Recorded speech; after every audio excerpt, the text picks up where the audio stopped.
Hello soul! Welcome back to my channel. This is Mei Chang Ami from Japan, Kabayan. Cancer. This reading is for you. Taon na ako ni kay Cancer. Hindi ko na-explain na lagi naman natin itong ginagawa. Tanungin natin, anong nararamdaman niya sa'yo? Taon na ako ni kay Cancer. Anong nararamdaman mo sa kanya? Anong intention at action niya sa'yo? Cancer, anong nararamdaman mo sa tao na to? At what is the blind spot ng connection na ito? Ano ang energy ni Cancer this November 2024? Universe, ano po ang iyong advice? At overall energy ni Cancer this November 2024. Tao na nakakonect kay Cancer. Tao na nakakonect kay Cancer, ano ang nararamdaman mo kay Cancer? Tandaan nyo, pwedeng itong magulang, kapatid, kasama sa trabaho, kaibigan, anak, okay? O karelasyon mo.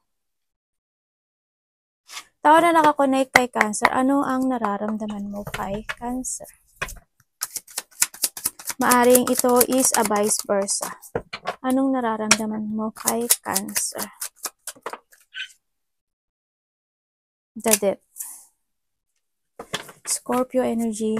Anong intention mo kay Cancer? Tao na ako kay Cancer. The Chariot. O Cancer. Ano ang action mo kay Cancer? Ikaw yan, no? And the Eight of Cups. Action niya is Eight of Cups.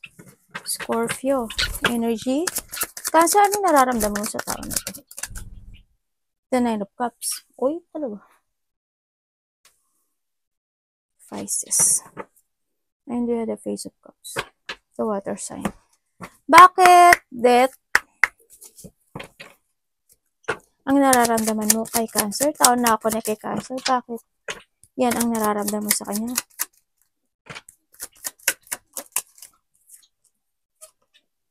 Okay.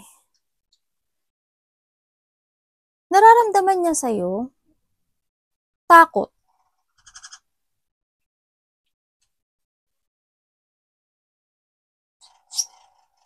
And then, hindi makasitwasyo kasi sa siya na hindi niya, wala siyang magawa eh. Tingnan natin, tingnan ko nga. Ano yung basan? We have the fire sign and the earth sign. Taurus, Virgo, and Capricorn.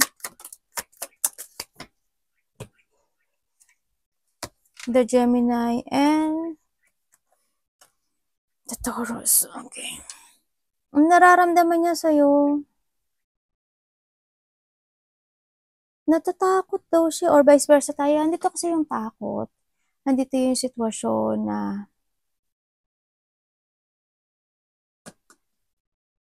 hindi ko alam kung sino yung nagloko. Ibig sabihin, natatakot siya sa'yo kasi niloko ka niya at iniwan ka niya sa ere. Kahit na nahandun kayo sa situation na naging masaya naman kayo. No? Andun yung pagiging immature person kasi nito sa nakita ko dito. Andun yung mas kumaga pinili niya yung ibang bagay kasi sa pag-iwan na to. At sa hindi siya actually naging totoo sa'yo. No? Sa nakita ko dito. Alam mo kung tatanungin mo ako, Cancer, kung mahal ka niya, it's no. Pero masaya siya. Naging masaya siya sa'yo. Kumbaga, ikaw yung nagbigay. Maaring ito, Cancer, yung, hindi ko alam kung itong tao na to is stable. Parang nakita ko sa kanya, hindi siya stable or may mga problema siya sa pera. No? So, nakita ko dito. May financial problem to sa nakita ko. Siguro, andito rin yung situation na natatakot siya at meron siya mga bagay na wala siyang magawa kaya kailangan niyang mag-iba ng landas. Ganun. Parang may mga sitwasyon na hindi pero kasi 'di ba sabi nga nila hindi natin kasi masabi na alam ba 'di ba pag ng babae o ng lalaki. Sabi niya kasi nangyari, hindi eh kasi it's our choice, 'di ba? Yung gawin 'yon. Kumbaga we have a choice. Pinili lang natin na ma-attract or mambabae o manglalaki, 'di ba? Kaya yung sabi niya dito gano'n na natatakot siya kasi nga yun nga pinaksap kita, iniwan kita sa ere, iba yung masaya naman ako, hindi yung kasi iba yung naging pakay niya when it comes sa'yo, sa nakita ko dito. Hindi ko nakita. Siguro they care sa nakita ko dito, pero kung titingnan ko itong mga card na to, wala yung hindi ko nakita yung love dito, no? Parang handin yung sitwasyon na ang nararamdaman niya sa'yo is it's more on hardship. They give you an hardship or vice versa and sadness. Ganyan ang nakita ko. Yun ang nararamdaman niya sa'yo.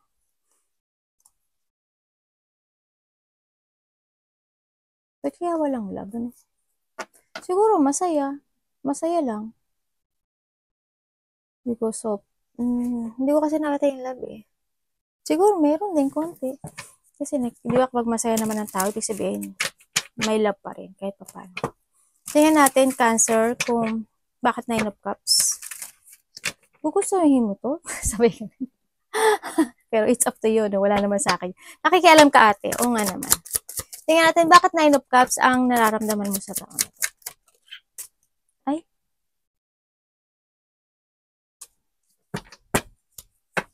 The Aquarius energy. Ay, naku po. And the fire sign and the 9 of Swords. Okay lang nararamdaman mo sa... Ibig sabihin, itong tao na to is may problema at ikaw ang tumulong sa kanya. Okay.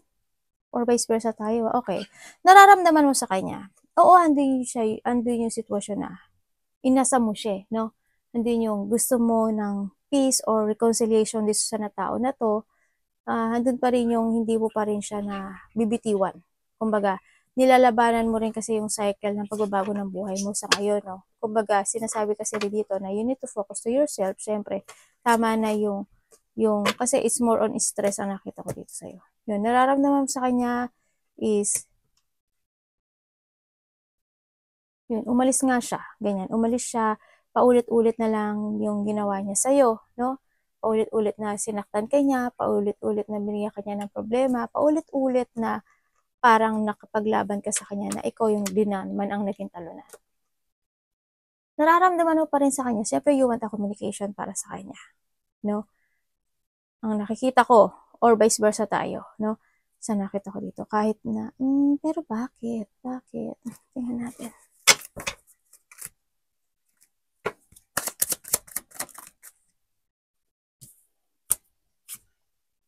The Empress. The 7 of Cups. The Earth sign, Taurus, Virgo, and Capricorn. And syempre, we have the Scorpio.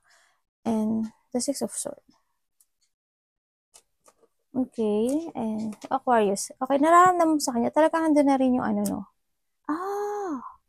Nakontrol ka nitong tao na to, no? Okay, sabihin, nararamdaman mo sa kanya, siya yung tao na controller, kahit na inalagaan mo siya at pinahalagaan mo siya, paulit-ulit na lang na nangyayari na sinasaktan ka niya, paulit-ulit na lang yung situation na, andun pa rin yung ano, no, yung gusto mo siya makausap, you're fantasizing and dreaming this person, and wishing pa rin itong tao na to, no. Pero kung ikaw is pagod na, pero it's up to you, kung ikaw is pagod na, bakit hindi ka pa mag-let go, di ba? Kung tinalikuran ka naman niya at hindi naman siya paulit-ulit na ginagawa niya sa'yo na masaktan ka, bakit pa? It's up to you. Kumbaga sinasabi rin kasi dito ni universe na wag mong labanan yung mga pagbabago na nangyari sa buhay mo. Kasi damo na lalabanan mo, damo na hindi mo makikita yung halaga mo sa buhay mo. Dito, no? Pero it's up to you pa rin. Naramdaman mo naman din siguro na pinahalagaan ka niya. Or vice versa.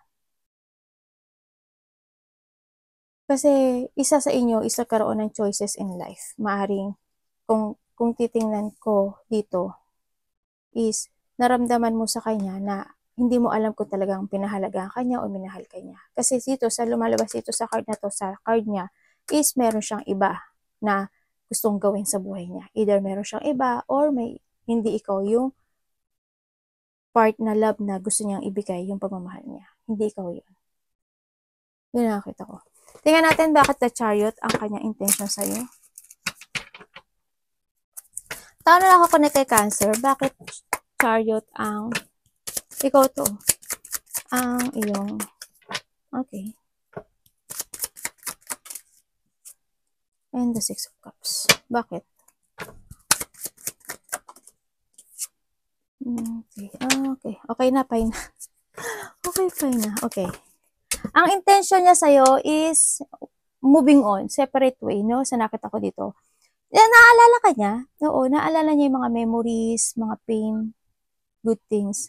Ang nakita ko dito, naalala naman niya yon. Pero ang nakita ko sa kanya is wala na siyang, they want to move on at nandun na rin yung ano wala na rin pakailam or wala na yung care, no? Sa nakikita ko dito. Andin yung situation na nagkaroon siya ng decision to move forward.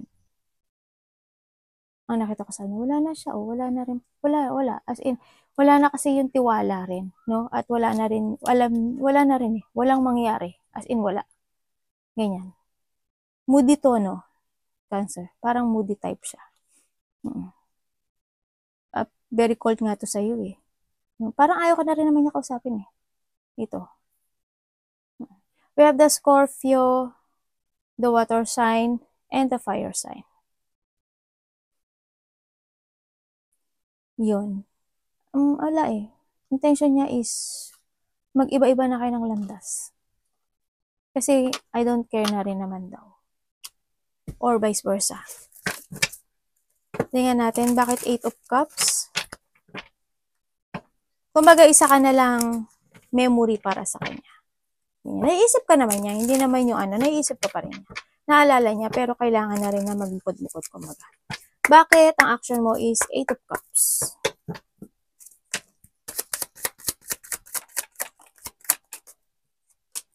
The High Priestess, the Water sign, and the Magician, the Air sign.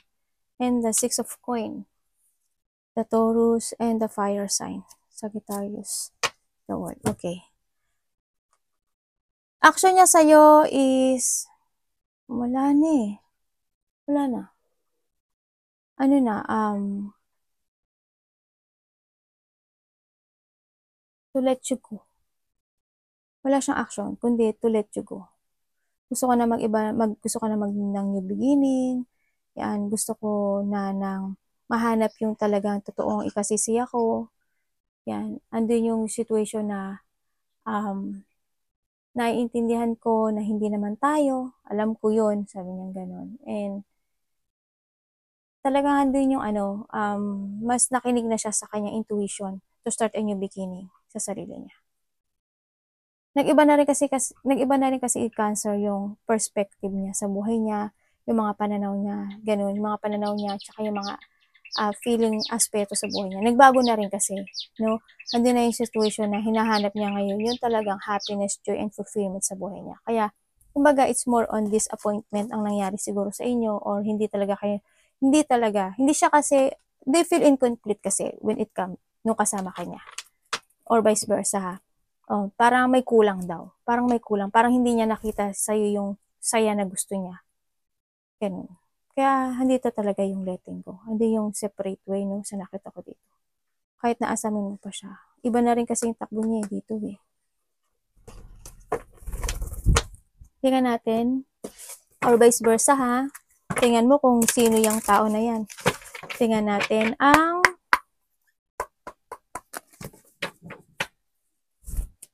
blind spot. Ano ang blind spot na connection ito? Ano ang blind spot ng connection ito? 4 of Swords and the 3 of Pentacles. Libra and Capricorn. Tingnan natin dito. Anong energy ni Cancer? Energy ni Cancer. The 10 of Swords. Gemini. Universe, ano pong advice? Okay. The of Pentacles. The Virgo. Ang overall energy po ni Cancer.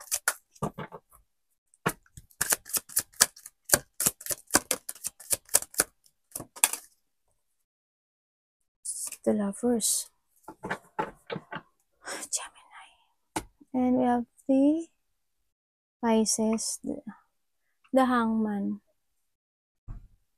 Okay.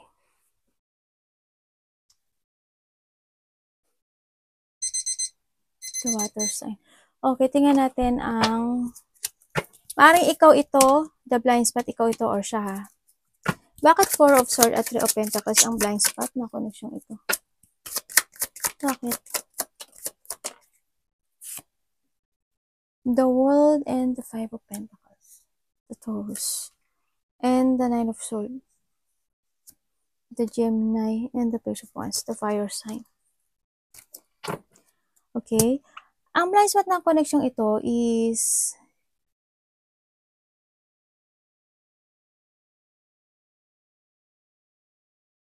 merong unfinished business, ano, ako nakikita dito. May tao kasi talaga na there's a person here na sad. Napaka very sad. Na nahahatak siya ng nakaraan. May mga inaalala siya. Hindi siya makatulog. Yan. Nagkakaroon siya ng migraine. May mga unfinished business na gusto niyang matapos actually. No? Andito yung sitwasyon na they want to collaborate at gusto niya siguro ng clarity dito sa sitwasyon na to. No? Pero ang nakikita ko sa kanya is there is someone here also na wala na rin pakialam. At very cold, no, sa nakita ko. At malayo na rin yung destination nitong taon na to. Or iba na yung tinatakbo ng isip at mundo niya sa nakita ko dito. Kaya dito na rin yung pag-let go ang nakita ko. It's more on sadness and wala eh. Yung isa kasi is more on focusing siya ngayon sa bagong sitwasyon niya ngayon. Yung isa lang is hindi pa siya nakaka-let go. Kumbaga nahatak pa ng situation yung buhay niya ngayon. Yun na nakita ko sa iba. Dito anak. Pupalo yung kalawa. Tingnan natin ang iyong energy. Bakit 10 of Swords ang energy mo? Bakit 10 of Swords ang energy ni Cancer this November? Show me. Lumabas na naman si 10 and 4 of Swords ah. The Page of Wands. Okay. Okay, and the fire sign. The earth sign. Gemini. Ang energy mo ngayon, this November, is nandito kasi sitwasyon mo na may mga iisipin ka daw every night, aalalahanin, may mga sitwasyon pa rin na hindi mo makakalimutan, magiging ano ka pa rin, curious ka pa rin sa bagay na yon. Nandun pa rin yung mga sitwasyon na madadala ka ng nakaraan. No? Yan, magkaroon ka ng migraine, no? Andin yung mga sitwasyon siguro hindi mo pa rin maiintindihan. Bakit ganun? Bakit ganyan? Bakit niya ako niloko? Ganyan. Bakit ganun ginagawa nila sa akin or siya? Bakit palagi ako nasasaktan? Bakit parang ako na lang? Wala na naging masaya sa buhay ko? Bakit parang sukduk-sukdulan na lang? Ganyan. Ganun ang ano mo ngayon. Energy mo, no? Parang pinagsakloban ka ng langit at lupa. Parang ang bigat-bigat na nang nararamdaman mo ganun. Parang wala, dadating ka sa part na parang wala ka ng kakayahan na makaahon or ma-create again yung sarili mo in a new you, kumbaga, no? Andun pa rin yung pag-iisip every night. Baka nga minsan napapanaginipan mo pa yung nakaraan, no? Tingnan natin bakit 8 of Pentacles. Wala mo di pa. Ayun na, wala na nga. yung iPad ko kasi nawawala eh. Tingnan natin, bakit 8 of Pentacles ang advice nyo po kay Cancer Universe? Bakit 8 of Pentacles? Okay, thank you. You have the Leo and the 10 of Cups. Sorry the Pisces. Okay, ang ano niya sa'yo, ang advice niya sa'yo is kailangan mo mag-focus ngayon sa meron ka ngayon, no? Kung alam mo na paulit-ulit yung mga nangyayari sa buhay mo, bakit ka pa babalik, diba? Kung paulit-ulit na lang yun eh, ganun. Sa trabaho man yan o sa relasyon man yan, paulit-ulit, ano? Kumbaga, kailangan mo ngayon mag-focus para maging masaya, i-start a new beginning with compare yourself, i-value mo o give effort mo yung mga tao na nasa paligid mo, family mo, anak mo, kapatid mo, yung meron ka, kaibigan mo, ganyan. Trabaho mo, mag-focus ka ngayon sa trabaho mo. No, kasi iba sa inyo kasi is nalalack of effort, Kumaga may mga sitwasyon na lack of confidence at may mga sitwasyon na paulit-ulit na nangyayari sa'yo. Ganon ang nakita ko sa'yo, no? O may mga mauulit pang muli. And then, nandito rin yung sitwasyon na minsan, iba sa inyo, naboboard na kayo sa meron kayo ngayon kasi nga, same thing lang, di ba? Ang ano yun sa'yo, lakasan mo yung loob mo. This is the time na mag-focus ka at magkaroon ka ng confidence. Control mo yung nararamdaman mo, yung situation mo para maging happy. Tibay ng loob, katatagan, no? Kumbaga, you have a power naman to control yourself para maging masaya. Ang sinasabi dito, no?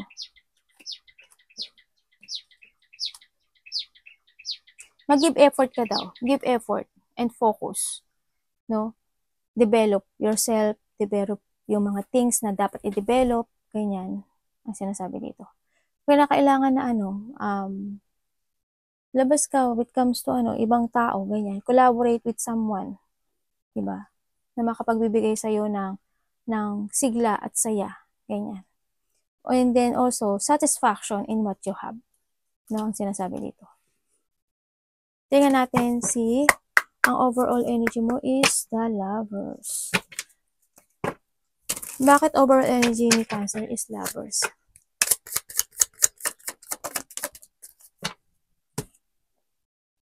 The Moon, the Pisces, and the Nine of Cups, the water sign, and the Six of Wands is the Leo. Okay, ang energy mo ngayon is, no, andito ka na sa sitwasyon mo na parang lahat na lang sa'yo is hindi totoo. Lahat na lang sa'yo is niloloko ka, hindi pwede pagkatiwalaan, no? Andito na yung situation mo na yung mga nasa paligid mo almost parang hindi na totoo sa'yo. Ganyan.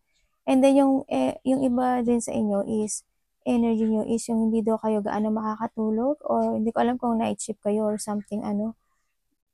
Makakaramdam daw kayo ng pagod, ganyan. May mga sitwasyon kayo na you want justice or may mga sitwasyon kayo na maghahanap kayo ng clarity for something. May mga sitwasyon na hindi raw kayo magiging totoo or if ever na may tao daw na bumalik sa buhay nyo, mag-ingat ka daw kasi hindi daw yung totoo. Someone's pretending din sa'yo, no? Sa nakita ko dito. Siya yung tao na hindi pwede pagkatiwalaan, mapangling lang, narcissist, ang nakikita ko dito. Don't chase, sabi dito, no? Don't chase. Chase your goal, chase your dreams, chase your achievement. Don't chase yung mga sitwasyon na hindi nagiging good para sa'yo. No? Kasi kumbaga, you are a smart person naman kasi. Kung mag-focus ka sa the future, sa ikagaganda ng buhay mo. Kumbaga, magtiwala ka sa sarili mo na kaya mong bumangon at kaya mong makamit yung mga goals in life. Kasi there's a victory and success ako nakikita sa iyo. No? Kumbaga, make a new plan, strategy, mga bagong pananaw. You need to sacrifice din kasi and surrender na sa ibang sitwasyon para magkaroon ka ng new beginning sa buhay mo. Pero it's up to you pa rin kung anong gusto mong gawin in your life. Ganun ang nakita ko dito. Pagkawalan ng tiwala na sa mga tao na nasa paligid mo. Or maaring, I hope hindi sa sarili mo ha. Ganun. Basta keep moving to reach your goal, ang sinasabi dito. Keep moving lang and ang i-chase mo, yung goal mo, hindi yung iba. No? Yan, magkakaroon ka na ng mga options in life this November. Ganyan, kasi handun ka sa sitwasyon mo na someone want open communication or ikaw, ganyan, o gusto ng partnership, pero lolokohin at lolokohin ka pa rin daw nito if ever na may bumalik sa buhay mo. Arigato namaste, God bless.